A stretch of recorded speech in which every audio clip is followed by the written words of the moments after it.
Pour continuer la liste de mes idées pas ouf, je te présente mon nouveau défi. La montagne du destin du Seigneur des Anneaux.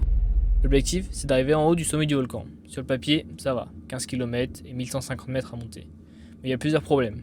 Le premier, c'est qu'on est en juin. Et en France, c'est peut-être la canicule, mais en Nouvelle-Zélande, c'est l'hiver. Il fait froid, le temps change vite et il y a de la neige au sommet. Deuxième problème, c'est qu'il n'y a pas de chemin.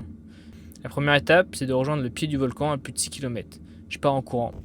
J'arrive au pied du volcan avec des panneaux pas très rassurants. Mais c'est là que l'aventure commence.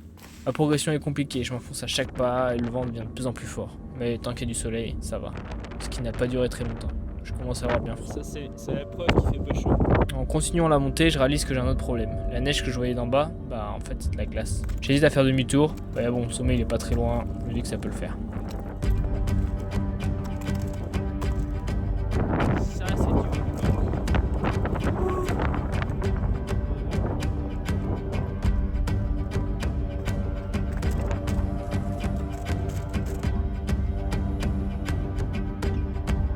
Bon, j'essaie de me cacher du vent, mais c'est le Mordor là.